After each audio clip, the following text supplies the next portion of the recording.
The sun rose over Rome the way it always did, painting the Forum in shades of amber and gold. Merchants set up their stalls. Senators adjusted their togas. Soldiers marched through the streets with the rhythm of empire echoing in their boots. And somewhere near the Temple of Vesta, 6 women in white robes moved through the sacred halls, their footsteps silent, their faces hidden beneath veils that marked them as something more than human, something closer to the gods themselves. These were the Vestal Virgins, guardians of Rome's eternal flame, keepers of the city's sacred fire. But beneath the marble and the ceremony, beneath the privilege and the power, there was a truth Rome preferred not to speak. These women lived under a threat so terrible, so suffocating, that one mistake, one whisper of scandal, one false accusation could lead to a fate worse than any gladiator ever faced in the Colosseum. They would be buried alive, entombed beneath the earth while their hearts still beat, while their lungs still screamed for air. And this wasn't the rarest of punishments. It was policy. A tool of control dressed up as divine justice.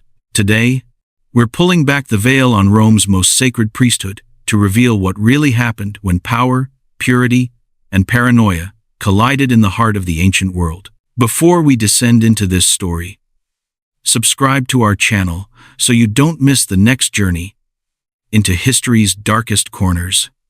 Now, let's step into the shadows of the Temple of Vesta. Rome didn't invent cruelty, but it perfected the art of making violence look holy.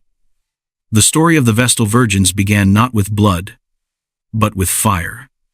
According to legend, when the mythical king Numa Pompilius ruled Rome in the 8th century before Christ, he established a sacred order of priestesses dedicated to Vesta, goddess of the hearth and home. Their sole purpose was to maintain an eternal flame burning in her temple, a fire that represented the very heartbeat of Rome. If the flame went out, the city would fall. If the flame burned bright, Rome would conquer the world. It was a simple equation, really. Keep the fire alive, and the empire lives. Let it die, and so does everything Rome stood for. But there was a catch, and it was brutal in its simplicity.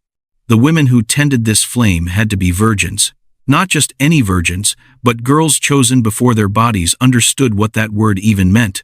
They were selected between the ages of 6 and 10, plucked from Rome's noblest families in a ceremony called the captio, the capture. The chief priest would point at a girl, take her hand, and speak the words that severed her from everything she'd ever known. I take you, beloved, to be a Vestal priestess who will carry out sacred rites on behalf of the Roman people. From that moment, she was no longer her father's daughter. She was Rome's daughter. She belonged to the state, to the goddess, to the flame. And for the next 30 years of her life, she would live under vows that would make a monk's discipline look like a vacation. The first 10 years were spent learning. Young girls, barely old enough to understand the weight of their new reality, were taught the rituals, the prayers, the precise way to tend the sacred fire without ever letting it falter. They learned to prepare the mola salsa, a sacred cake of meal and salt used in Rome's most important ceremonies. They learned to fetch water from sacred springs, to dress in the ceremonial robes that marked them as brides of Vesta herself. And they learned the rules, the endless, suffocating rules that governed every moment of their existence. The second 10 years were spent performing. These were the Vestals in their prime, the ones who actually tended the eternal flame, who performed the public rituals, who stood at the center of Rome's religious life. They wore white robes that symbolized purity, their hair arranged in the intricate scenic crines, the 6 braids traditionally worn by Roman brides. Because in a very real sense, they were brides, married not to men, but to a goddess, to a city, to an idea. The final 10 years were spent teaching. The elder Vestals passed their knowledge to the younger ones, preparing the next generation to take up the burden they'd carried for 3 decades. And then, if they survived, if they kept their vows, if they avoided scandal and suspicion and the paranoid gaze of emperors, they were free. At around 40 years old, a Vestal could leave the order, marry if she wished, live as a wealthy woman with a generous pension and the respect of Roman society. Most chose to stay, because outside those temple walls, they'd spent most of their lives apart from the world. The outside had become foreign, dangerous, unknown. Inside, despite everything, there was safety in routine, in ritual, in the only life they'd ever really known. But let's talk about what made this position different from every other role a woman could hold in ancient Rome. Because the Vestals weren't just priestesses. They were anomalies, legal paradoxes, walking contradictions in a society that had very clear ideas about where women belonged. In Rome, women were citizens, yes, but their rights were shadows. A woman lived under the authority of her father until the day she married, and then she lived under the authority of her husband. She couldn't vote. She couldn't hold political office. She couldn't own property without a male guardian's permission. She couldn't give testimony in court without first swearing an oath, and even then, her word carried less weight than a man's. She existed in a state of permanent legal childhood. Always under someone's control. Always someone's daughter. Someone's wife. Someone's property. The Vestals shattered that mold. From the moment a girl became a Vestal, she was freed from her father's authority. She could own property. She could manage her own wealth. She could give testimony in court without swearing an oath, because her word was considered sacred, beyond question. She could write her own will, something even most Roman men struggled to do freely. She had the power to pardon condemned prisoners just by being present, just by existing in the right place at the right time. If a man on his way to execution caught sight of a Vestal Virgin, he was immediately freed, assuming the encounter wasn't staged. They traveled through Rome in covered carriages, the carpentum, a privilege usually reserved for generals celebrating triumphs. They had reserved seats at the front of the Colosseum, at theatrical performances, at every major public event. Magistrates lowered their fasces, the symbol of Roman authority, when a Vestal passed. Even the emperor treated them with deference. The most famous case, the one we know the most about, comes from 91 AD, during the reign of the Emperor Domitian. Domitian was paranoid, cruel, obsessed with restoring what he saw as traditional Roman morality. He believed the empire had grown soft, that people weren't as pious as they used to be, that moral decay was threatening Rome's greatness. So he decided to make an example. Between 81 and 91 AD, Domitian executed 4 Vestal Virgins. The first 3, Veronilla and the sisters Oculata, were given a choice. They could select their own method of execution. A grim mercy, if you can call it that. But the 4th, the chief Vestal Cornelia, the head of the entire order, received no such option. Domitian wanted her buried alive in the traditional way. The trial was a farce. Cornelia wasn't even allowed to attend. She was convicted in absentia at the emperor's private villa, not in the proper religious courts. Pliny the Younger, who witnessed the aftermath, believed she was innocent. He described her final moments with something close to admiration. As she was led through the streets, Cornelia maintained her dignity. She proclaimed her innocence loudly, challenging Domitian himself. "Caesar thinks I am impure," she shouted to the crowds. "I who have performed the sacred rites by which he conquered and triumphed." Think about that. She was throwing Domitian's own success back in his face. If Rome was prospering under his rule, if his military campaigns were succeeding, then the sacred fire was still pleasing to the gods, which meant the Vestals were doing their job, which meant she was innocent. It was a brilliant final argument, delivered not in a courtroom but in the street, witnessed by thousands. And it didn't matter. She was sealed in the chamber and left to die. Her alleged lovers didn't fare much better. Most were beaten to death in the Forum, but one, Valerius Licinianus, took a different route. He confessed. He admitted to the affair, whether it was true or not. Some historians believe he confessed to spare Cornelia, thinking that if he took full responsibility, she might be spared. Others think he was tortured and simply told his torturers what they wanted to hear. Either way, his confession sealed both their fates. Domitian could point to the confession as proof. See, she was guilty. The punishment was just. The gods are satisfied. But the people of Rome weren't convinced. Rumors swirled that Domitian had fabricated the whole thing, that he was using the Vestals to consolidate power, to terrorize the senatorial class by going after their daughters. Because that's what the Vestals were. They were the daughters of senators, of the richest, most powerful families in Rome. Executing them wasn't just about morality. It was about demonstrating that no one, no family, no matter how noble, was safe from the emperor's reach. If Domitian could bury alive the chief Vestal, he could do anything to anyone. It was a message, written in a woman's suffocating death beneath the earth. And here's the thing that makes this entire system even more twisted. The Vestals weren't just victims. They were complicit in Rome's power structure. They were honored, wealthy, influential. They interceded for political prisoners. They safeguarded the wills of emperors. They attended state functions. They were woven into the fabric of Roman governance. When Julius Caesar was a young man, and the dictator Sulla wanted him dead, it was the Vestal Virgins who interceded on his behalf. They convinced Sulla to spare Caesar's life. Without them, there might have been no Roman Empire as we know it.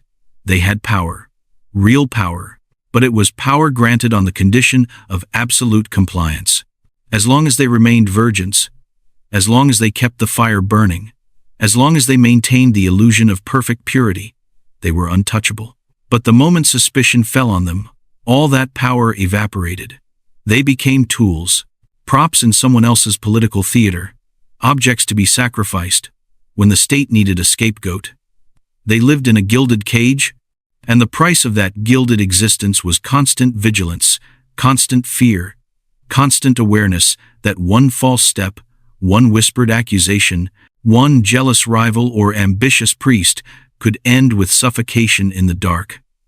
Let's talk about the daily reality of their lives, because it's easy to focus on the horror of the punishment and forget that most Vestals never faced it. They lived out their 30 years, retired comfortably, and died of old age, respected and wealthy. But what did those 30 years actually look like? They lived in the house of the Vestals, a magnificent complex adjacent to the Temple of Vesta in the heart of the Roman Forum.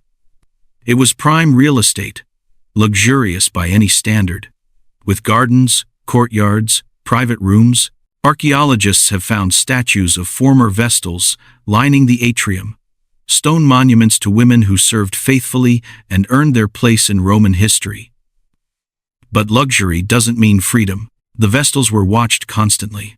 They had chaperones, guards, attendants, people whose job it was to ensure that propriety was maintained at all times. They attended public events, yes, sitting in the best seats, but always under scrutiny. Their every move was noted, commented upon, analyzed for signs of impropriety. A Vestal, who dressed too fashionably, risked being accused of vanity. A Vestal who joked too much risked being accused of immodesty. A Vestal who showed too much personality, too much individuality, risked being seen as a threat to the order's sacred reputation. They were expected to be living symbols of Roman virtue, not human, not women with desires and thoughts and dreams, symbols. And symbols aren't allowed to be complicated.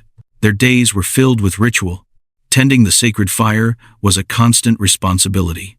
The fire had to burn continuously, without interruption, for over 1,000 years.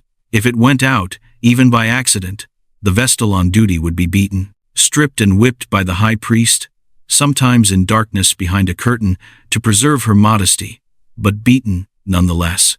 The humiliation and pain were meant to be lessons, reminders that negligence carried consequences.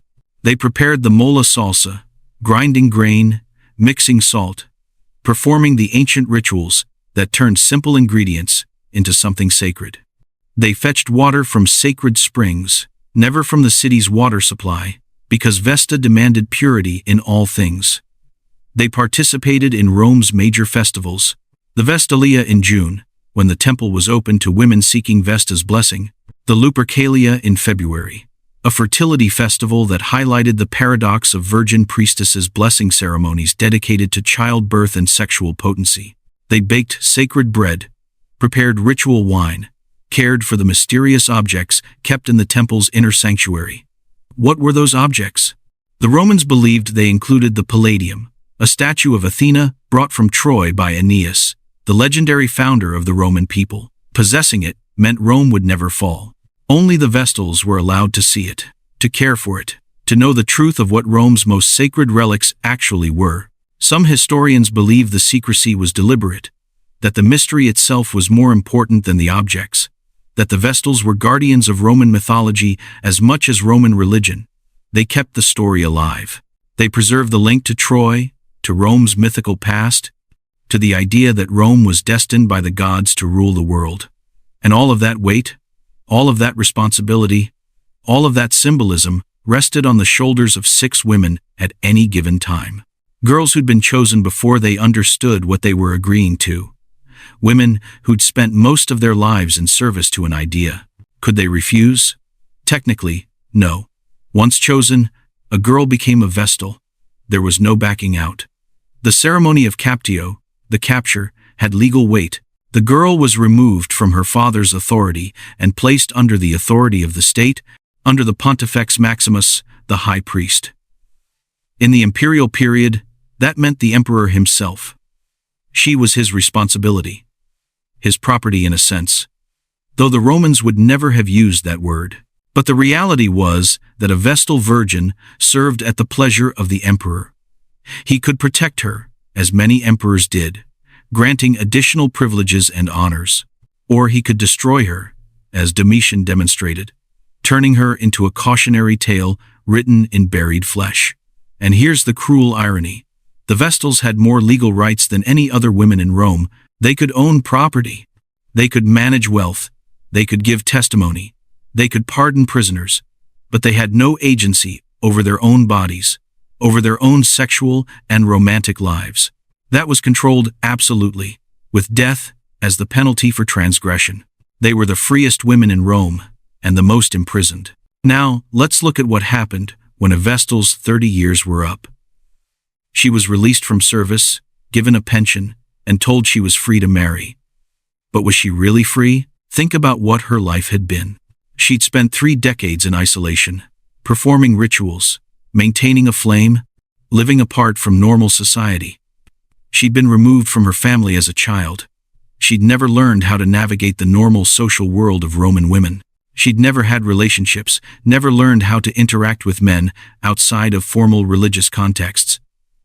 And now, at around 40 years old, she was supposed to suddenly become a normal Roman matron? Most chose not to marry. Some historians suggest it was because they believed their prior service to Vesta had made them spiritually unsuited for marriage. Others think it was because marrying a former Vestal was considered unlucky. The Romans believed that women who'd been consecrated to the gods carried a kind of sacred stain, a mark that didn't wash off even after their vows expired. But I think the simpler explanation is probably closer to the truth. They didn't marry because the world outside the temple was foreign to them. They'd spent their entire adult lives in one place, following one set of rules, living one kind of existence. Freedom, after 30 years of that, must have felt terrifying. So many stayed. They renewed their vows unofficially. They remained in the house of the Vestals, living on their pensions, maintaining their dignity, staying in the only world they'd ever really known. And what about the ones who didn't survive? The ones who were executed, justly or unjustly? What happened to their bodies? We don't know. The Romans didn't record it. The underground chambers of the Campus Sceleratus haven't been fully excavated. We don't even know exactly where they were located. Somewhere near the Colline Gate, somewhere just inside the ancient city walls. But the precise location is lost. No tombstones, no markers, no names. The Romans were very good at erasing the Vestals they killed. They had to be, because acknowledging their deaths too openly would have meant acknowledging that the system had failed, that the priests had made mistakes, that innocent women had been sacrificed for political convenience. Easier to seal the chamber, walk away, and let time do its work. Easier to focus on the living Vestals, the ones who kept their vows, who maintained the flame, who embodied the ideal. The dead ones were mistakes, aberrations, best forgotten. But we haven't forgotten, we can't. Because their deaths, rare as they were, cast a shadow over the entire institution. Every Vestal knew that 10 women before her had died this way. Every Vestal understood that the privilege and power she enjoyed came with a price that could be extracted at any moment. They lived under a form of psychological torture that Rome never had to acknowledge because it was woven into the structure of their lives. The threat was always there, invisible, unspoken, but absolutely real. Now let's talk about the end of the Vestals. Because eventually, after over 1,000 years, the order came to an end, not through revolution, not through scandal, but through conquest of a different kind. Christianity. When Constantine legalized Christianity in 313 AD, the writing was on the wall for Rome's pagan cults. The new religion didn't tolerate rival gods. It demanded exclusive loyalty. And for the next 80 years, the old religions of Rome were gradually marginalized, defunded, outlawed. In 382 AD, the Emperor Gratian confiscated the public revenues that funded the cult of Vesta. Without state support, the Vestals couldn't maintain their temple, couldn't perform their rituals, couldn't justify their existence. And in 394 AD, the Emperor Theodosius I issued a decree. All pagan worship was banned. The sacred fire of Vesta, which had burned continuously for over 1,000 years, was to be extinguished. The Vestal Virgins were disbanded, their order dissolved, their temple closed. There's a story, probably apocryphal but too good not to tell, about what happened next. A Roman noblewoman named Serena, niece of Theodosius, entered the temple of Vesta after it was closed. She found the statue of the goddess adorned with a necklace and took it for herself. One of the last remaining Vestals, an elderly woman who'd spent her entire life in service, confronted Serena. She cursed her. She called down divine punishment for the sacrilege. And according to the historian Zosimus, Serena was plagued by nightmares afterward, dreaming of her own death. She was eventually executed years later for treason, and some claimed it was Vesta's curse finally coming to collect. The last documented Vestal was named Colia Concordia. She was the Virgo Maxima, the chief Vestal, in 385 AD. We know she erected a statue to honor a deceased pontiff, and then she vanished from history. No record of her death, no tombstone, no final testament. She simply disappeared, along with the 5 other Vestals who served with her. What happened to them? Did they convert to Christianity? Did they live out their lives in quiet obscurity, pensioned off and forgotten? Did they try to maintain the old traditions in private, keeping a small flame burning somewhere in secret? We don't know. The Christian historians who recorded the fall of Rome's pagan cults weren't interested in the individual fates of pagan priestesses. They were interested in the triumph of their own religion. And so the Vestals, after over 1,000 years, at the center of Roman religious life, slipped quietly into the darkness of history. It's fitting, in a terrible way. They lived their lives in service to a flame, and when that flame was finally extinguished, they went with it. No burial, no ceremony, just absence, silence. The end of an era, written in vanished footsteps through empty halls. So, what do we make of the Vestal Virgins today? How do we understand an institution that granted women unprecedented power and subjected them to horrific control at the same time? There's no simple answer. Some historians argue that the Vestals represent an early form of feminism, that they proved women could hold positions of authority, manage wealth, wield political influence. And there's truth to that. The Vestals demonstrated that women weren't inherently incapable of the things Roman men claimed only men could do. They proved that with the right circumstances, women could be just as powerful, just as influential, just as essential to the state as any senator or general. But they also paid for that power with their bodies, with their autonomy, with the constant threat of horrific death if they stepped out of line. They were powerful because they were controlled. They were respected because they were restrained. The moment they claimed ownership over their own sexuality, over their own desires, over their own choices about their bodies, all of that power evaporated and the state crushed them. That's not feminism. That's conditional privilege. That's a bargain with the devil, where women get a taste of freedom as long as they never fully claim it. Others argue that we shouldn't judge ancient Rome by modern standards, that the Vestals were operating within a religious and cultural context we can barely understand. And that's fair. The Romans genuinely believed that the Vestal's virginity held cosmic significance. They believed the sacred fire was literally keeping Rome safe. They believed that breaking a Vestal's vow was tantamount to threatening the entire city. From their perspective, burying an unchaste Vestal alive wasn't cruelty, it was necessity. It was protecting millions of people from divine wrath by sacrificing one person who'd broken the ultimate covenant. But even granting that context, even trying to understand their worldview, we can't ignore the political reality. The Vestals executed for unchastity weren't randomly distributed across Roman history. They clustered around moments of crisis. They were often convicted on flimsy evidence, on slaves' testimony, on suspicion rather than proof. They were used, they were tools, and when Rome needed a scapegoat, when emperors needed to demonstrate power, when priests needed to distract the public from military defeat or political corruption, the Vestals were there, ready to be sacrificed. The system was designed that way. It had to be.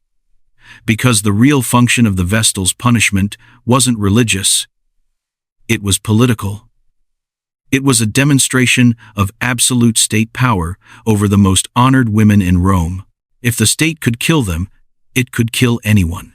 If the state could sacrifice its own sacred priestesses, what hope did ordinary citizens have? The buried Vestal was a message. Obey, comply, stay in line, or else. And here's what haunts me most about this story. We focus on the 10 or so Vestals who were executed. But what about the thousands who weren't? What about the women who kept their vows, who tended the flame for 30 years, who never stepped out of line? Did they do so out of genuine devotion, or did they do so out of fear? How many of them lay awake at night, thinking about the underground chamber?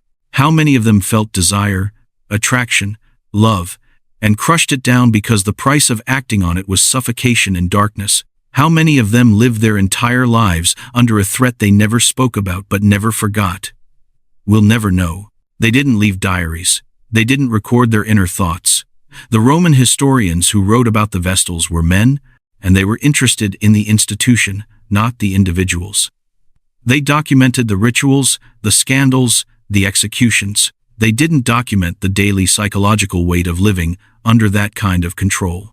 But we can imagine it. We can look at what we know about trauma, about coercive control, about living under constant surveillance and judgment, and we can guess that those 30 years, for many Vestals, were a kind of slow suffocation even without the underground chamber. They were buried alive in a different sense, entombed in ritual and expectation, and the constant knowledge that one misstep meant literal burial in the earth. The Romans called them the Vestal Virgins. They honored them. They gave them the best seats at the games. They bowed when they passed. But honor, in the end, is just another kind of chain. It's control dressed up as respect. And the Vestals knew it. They had to. Because every time they walked through the forum, every time they performed a public ritual, every time they sat in those front row seats watching men kill each other for entertainment, they must have known. They must have seen the campus Celeratus in their minds. They must have remembered the stories of Cornelia, of Aemilia, of Minutia, of all the women who'd gone before and never came back. They must have understood that their power was leased, not owned, conditional, not absolute, granted by men and revocable at men's whim, no matter how loudly the culture proclaimed them sacred. That's the real brutality of the Vestal Virgins. Not just the ones who were buried alive, though that's horror enough, but the thousands who lived their entire lives knowing it could happen to them, who kept themselves in check through internalized terror, who policed their own thoughts, their own desires, their own humanity, to avoid a fate worse than execution. Rome didn't need to bury many Vestals alive. The threat alone was enough. The system worked through fear, and the genius of it, the truly diabolical brilliance of the whole setup, was that Rome could point to the Vestals and say, "Look how much we honor women. Look at the power they have. Look at the respect we show them," while simultaneously holding a knife to their throats for 30 years straight. So here's the question we should be asking. Not, how could the Romans be so cruel? Because we know humans are capable of extraordinary cruelty across every culture and every era. The real question is, why did it work for so long? How did an institution based on terrifying young women into celibacy through the threat of being buried alive manage to survive for over 1,000 years? And I think the answer is uncomfortable, but necessary. It worked because it served Rome's interests. It worked because it gave the state control over women's sexuality while appearing to honor them. It worked because it created a class of women who could be powerful as long as they never threatened male authority. It worked because the punishment was rare enough that most Vestals never faced it, but visible enough that everyone knew it existed. It worked because humans are very good at normalizing horror when that horror serves the social order.